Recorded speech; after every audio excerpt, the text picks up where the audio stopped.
Shri Raju P Nair, ഇപ്പോൾ ശങ്കുട്ടി ദാസ് ചരിത്രത്തെ കൂട്ടുപിടിച്ചുകൊണ്ടാണ് നിങ്ങളുടെ വാദങ്ങളെ തള്ളുന്നത്. നിങ്ങൾ ഇതുവരെയില്ലാത്ത കാര്യങ്ങൾ നടാടെ ആവശ്യപ്പെടുന്നു എന്ന മട്ടിലാണ് കാര്യങ്ങൾ പറയുന്നത്. ഇപ്പോൾ നിങ്ങൾ ഡെപ്യൂട്ടി സ്പീക്കർ എന്ന ആവശ്യത്തിലേക്ക് വരുന്നത് എന്തുകൊണ്ടാണ്? പ്രോട്ടം സ്പീക്കർ വിഷയത്തിൽ എടുത്തിരിക്കുന്ന ഭരണപക്ഷം എടുത്ത നിലപാട് കാരണമാണല്ലോ മത്സരത്തിലേക്ക് തന്നെ, ഞങ്ങൾ സ്പീക്കർ പദവിയിൽ മത്സരത്തിലേക്ക് തന്നെ പോകുമെന്ന് തീരുമാനമെടുത്തത്.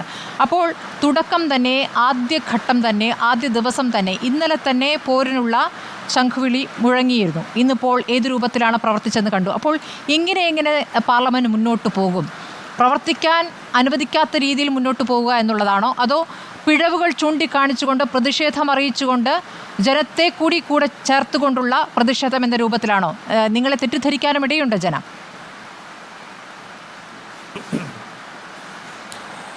സ്മൃതി, കോൺഗ്രസിനെ സംബന്ധിച്ചോളം, ഇന്ത്യ മുന്നണിയെ സംബന്ധിച്ചോളം പാർലമെൻറ്റ് പ്രവർത്തിപ്പിക്കാതെ മുന്നോട്ട് കൊണ്ടുപോകുന്നതല്ല, പക്ഷെ പാർലമെൻറ്റ് ജനാധിപത്യ രീതിയിൽ പ്രവർത്തിപ്പിക്കുക എന്നുള്ളതാണ് ഞങ്ങളുടെ ലക്ഷ്യം. ഇവിടെ ശ്രീ ശങ്കുട്ടി ദാസ് സംസാരിച്ചപ്പോൾ അദ്ദേഹം ചരിത്രത്തിൽ പറഞ്ഞ 82-ലും 76-ലും നടന്ന 2 സ്പീക്കർ തെരഞ്ഞെടുപ്പുകൾ ശരിയാണ്. പക്ഷെ അദ്ദേഹം അതിൻ്റെ ഇടയിൽ കൂടി ഈ ഡെപ്യൂട്ടി സ്പീക്കറിൻ്റെ കാര്യം ഇപ്പോൾ BJP എടുക്കുന്ന നിലപാടിനെ സാധൂകരിക്കാൻ വേണ്ടി പറയുന്നത്, അന്ന് ഈ മലബങ്കറിനെ സംബന്ധിച്ചിട്ടുള്ള ഒരു ഡിവിഷൻ വന്നപ്പോൾ, അതിനു മുമ്പായിട്ട് വന്നപ്പോഴത്തേക്ക് അവിടെ ഇടപെട്ട് സംസാരിച്ച് ഡെപ്യൂട്ടി സ്പീക്കറിനെ സംബന്ധിച്ച് ഉള്ള ഒരു ഫോർമുല ആ പാർലമെൻറ്റിൽ പറഞ്ഞപ്പോൾ അന്നത്തെ പാർലമെൻറ്റിലെ സ്പീക്കർ അല്ലെങ്കിൽ പ്രോട്ടം സ്പീക്കർ അത് പിന്നീട് നോക്കാം, അതിപ്പോൾ ഇതിനകത്ത് ചർച്ച ചെയ്യേണ്ട കാര്യമില്ല എന്നുള്ളതാണ്. അത് സ്വാഭാവികമായിട്ട് അങ്ങനെയല്ലേ വരുള്ളൂ. ഒരു സഭ കൂടുമ്പോൾ സഭയ്ക്ക് മുന്നിൽ വെച്ച് ഒരു സെറ്റിൽമെൻറ്റ് ഉണ്ടാക്കാൻ വേണ്ടി ആ സഭയ്ക്ക് സാധിക്കും? ഇല്ല. അത് സഭയ്ക്ക് പുറത്തുണ്ടാവേണ്ടതാണ്. അത് ജനാധിപത്യ രീതിയിൽ ഉണ്ടാവേണ്ട ഒരു സെറ്റിൽമെൻറ്റാണ്. അല്ലാണ്ട് അതിനെ കൂട്ടുപിടിച്ചുകൊണ്ട് ഇന്നത്തെ കാര്യം പറയുന്നത് ശരിയല്ല. പിന്നെ ഡെപ്യൂട്ടി സ്പീക്കർ പലപ്പോഴും അത് പ്രതിപക്ഷ പാർട്ടികൾക്ക് നൽകിയിട്ടുള്ള ഒന്നാണ്. കാരണം സഭയുടെ വിശ്വാസം സ്പീക്കറിലേക്ക് എത്തിക്കുന്നതിനും സ്പീക്കർ പോസ്റ്റ് നിഷ്പക്ഷമാണ് എന്ന് ബോധ്യപ്പെടുന്നതിന് വേണ്ടി അത്തരത്തിലുള്ള ജനാധിപത്യപരമായ മാർഗങ്ങൾ ഉണ്ടായിട്ടുണ്ട്. അത് BJPയുടെ തന്നെ നേതാക്കന്മാർ ഇതിനു മുമ്പ് സ്വീകരിച്ചിട്ടുണ്ട്.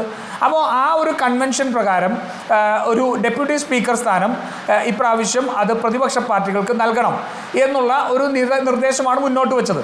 സ്പീക്കർ തെരഞ്ഞെടുപ്പിനെ സംബന്ധിച്ച് ഏകാഭിപ്രായം ഉണ്ടാക്കാൻ വേണ്ടി രാജ്നാഥ് സിംഗ് കോൺഗ്രസിൻ്റെ നേതാക്കന്മാരായിട്ട് പറഞ്ഞപ്പോഴും അപ്പോഴും മുന്നോട്ട് വെച്ചത് തന്നെയാണ്. പക്ഷേ ഇതിൻ്റെ പശ്ചാത്തലമുണ്ട്.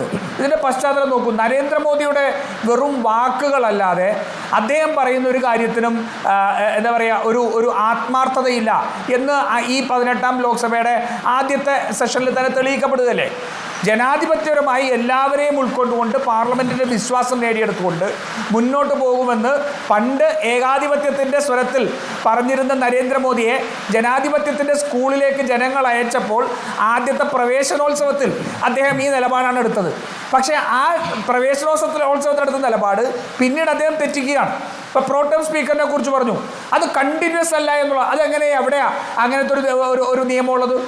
ഒരു പാർലമെൻറ്റ് അംഗത്തെ സംബന്ധിച്ചിടത്തോളം അല്ലെങ്കിൽ ഒരു നിയമസഭാ അംഗത്തെ സംബന്ധിച്ചിടത്തോളം അദ്ദേഹം എത്ര വർഷം ആ പാർലമെൻറ്റിൻ്റെ അംഗമായിട്ടിരുന്നു എന്നാണ് അത് മുതിർന്ന മെമ്പറാണോ എന്ന് തീരുമാനിക്കുന്നത്, പരിഗണിക്കുക.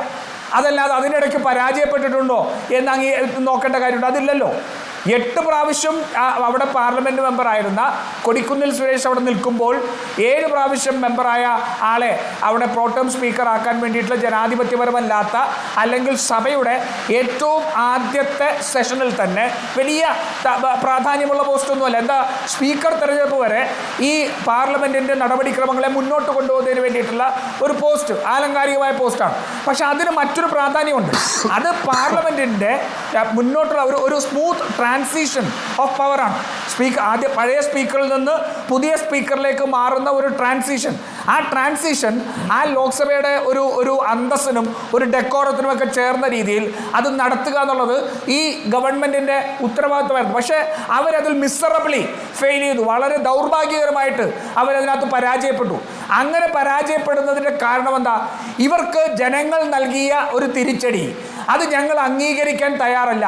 ഞങ്ങൾ എടുത്തിരിക്കുന്ന ഏകാധിപത്യ നിലപാടിൽ തന്നെ ഞങ്ങൾ മുന്നോട്ട് പോകും എന്ന് പാർലമെന്റിനെ തോന്നിപ്പിക്കാൻ, ജനങ്ങളെ തോന്നിപ്പിക്കാൻ വേണ്ടിയിട്ടൊരു മൈൻഡ് ഗെയിം ആണെന്നാണ് ഞാൻ മനസ്സിലാക്കുന്നത്. അല്ലാതെ ഇന്നിപ്പോൾ ഈ മത്സരവുമായി ബന്ധപ്പെട്ട് ഇപ്പോൾ സ്പീക്കർ സ്ഥാനത്തേക്ക് മത്സരവുമായി ബന്ധപ്പെട്ട് തൃണമൂൽ കോൺഗ്രസുമായി ഒരു ചർച്ച നടത്താതെയാണോ കോൺഗ്രസ് ഈ കാര്യങ്ങളിലേക്ക് ആലോചന കൊണ്ടുപോയത്? കാരണം അവർ ഞങ്ങളെ അറിയിച്ചിട്ടില്ല എന്നൊരു പ്രതികരണം നടത്തി കഴിഞ്ഞു. എങ്ങനെയാണ് ഇന്ത്യ മുന്നണി പ്രവർത്തിക്കുക? അല്ല സ്മൃതി, അങ്ങനത്തെ ഏതെങ്കിലും പ്രതികരണത്തിൻ്റെ അടിസ്ഥാനത്തിലല്ലല്ലോ ഇന്ത്യ മുന്നണി പോകുന്നത്. ഇന്ത്യ മുന്നണി അത് സംബന്ധിച്ചുള്ളത് നാളത്തെ വോട്ടെടുപ്പിൽ വ്യക്തമാകും. അവിടെ ഒരു പ്രത്യേക സാഹചര്യത്തിൽ, കാരണം ഈ ഒരു കൺവെൻഷൻ അനുസരിച്ചും അല്ലെങ്കിൽ പാർലമെന്റിന്റെ ഒരു രീതി അനുസരിച്ചും ഇതിൽ ഒരു തീരുമാനം ഉണ്ടാകും എന്ന് പ്രതീക്ഷിച്ച് നടത്തുന്നത് പെട്ടെന്ന് മത്സരിക്കേണ്ട സാഹചര്യം ഉണ്ടായി. ആ സാഹചര്യത്തിൽ ഒരു തീരുമാനം ഉണ്ടായി. അത് എല്ലാവരും അംഗീകരിച്ചു. ഒരു മമതാ ബാനർജി അതിനെ സംബന്ധിച്ച് പ്രതികരിച്ചിട്ടില്ല. അതിനകത്ത് വന്നിരുന്നൊരു പ്രതികരണം ഉണ്ടെന്ന് മാത്രമേ ഉള്ളൂ. അതൊക്കെ നാളത്തെ വോട്ടെടുപ്പ് കഴിയുമ്പോൾ അതിൽ വ്യത്യസ്തമായ കാര്യമുണ്ടെങ്കിൽ മാത്രം ചർച്ച ചെയ്യണം. അല്ലാണ്ട് എല്ലാത്തിനെ സംബന്ധിച്ചും നമ്മൾ അങ്ങനെ ഒരു കെട്ടുറപ്പിനെ സംബന്ധിച്ച് പറയേണ്ട കാര്യമൊന്നുമില്ല. അങ്ങനെ കെട്ടുറപ്പ് നഷ്ടപ്പെടാൻ പോകുന്നത് എവിടെയാണെന്ന് നമുക്ക് വരും ദിവസങ്ങളിൽ കാണാൻ സാധിക്കും. അതിപ്പോൾ അറിയാലോ, പല തീരുമാനത്തിൽ ഇപ്പോൾ അഗ്നിവീറിൻ്റെ ഉൾപ്പെടെയുള്ള കാര്യത്തിൽ നിതീഷ് കുമാർ എടുക്കുന്ന നിലപാട് ഉൾപ്പെടെ ഏറ്റവും പ്രധാനപ്പെട്ട വിഷയങ്ങളാണ്. ജാതി സെൻസസ്, ആ ചർച്ചയിലേക്ക് ഞാൻ കടക്കുന്നില്ല. അപ്പോൾ അങ്ങനെ ഒരു ഘട്ടത്തിൽ നടക്കുന്ന സ്പീക്കർ തെരഞ്ഞെടുപ്പിൽ പാർലമെന്റിന്റെ അന്തസ്സിനെ നിലനിർത്തുന്ന രീതിയിൽ ആ പാർലമെന്റ് ഒരുമിച്ച് ഒരു സ്പീക്കർ പോസ്റ്റിന്റെ ബഹുമാനത്തോടു കൂടി എല്ലാവരും അംഗീകരിക്കുന്ന സഭയുടെ നാഥൻ എന്ന രീതിയിൽ തെരഞ്ഞെടുക്കപ്പെടാനുള്ള അവസരം ചരിത്രത്തിലെ 2 എക്സെപ്ഷൻസ് മാറ്റി നിർത്തിയാൽ ഇന്ന് നരേന്ദ്രമോദിയുടെ നേതൃത്വത്തിലുള്ള BJPയുടെ നേതൃത്വം അതില്ലാതെയാക്കി എന്നുള്ളതാണ്. അതില്ലാതെയാവുമ്പോൾ സ്വാഭാവികമായിട്ടും ജനാധിപത്യത്തിൽ നരേന്ദ്രമോദിയുടെ 3ാം ഊഴം അങ്ങനെ ഒരു കേക്ക് വാക്ക് ആയിരിക്കില്ല. മറിച്ച് ഏറ്റവും ശക്തമായ പ്രതിപക്ഷത്തിന്റെ നിലപാടുകളെ മറികടന്നു പോകാൻ നിങ്ങൾക്ക് കഴിയാത്ത സാഹചര്യം ഉണ്ടാക്കും എന്നുള്ളത് തന്നെയാണ് പ്രതിപക്ഷത്തിന്റെ നിലപാട്. കാരണം ചരിത്രത്തിലെ മുഴുവൻ എന്താ പറയുക കൺവെൻഷൻസും അട്ടിമറിച്ചുകൊണ്ട് കഴിഞ്ഞ 10 വർഷം ഇന്ത്യയുടെ പാർലമെന്റിനെ തന്നെ നോക്കുകുത്തിയാക്കിക്കൊണ്ട് പലപ്പോഴും ചർച്ചകളില്ലാതെ, സെലക്ട് കമ്മിറ്റിക്ക് കാര്യങ്ങൾ പോകാതെ, സ്റ്റാൻഡിംഗ് കമ്മിറ്റിക്ക് കാര്യങ്ങൾ പോകാതെ, ബില്ലുകളുടെ രീതിയെ അട്ടിമറിച്ച് എല്ലാം തങ്ങളുടെ ഇംഗിതം മാത്രം ഈ രാജ്യത്ത് നടപ്പാക്കുമെന്ന് പ്രഖ്യാപിച്ച ഒരു ഏകാധിപതിയായിരുന്നു നരേന്ദ്രമോദി.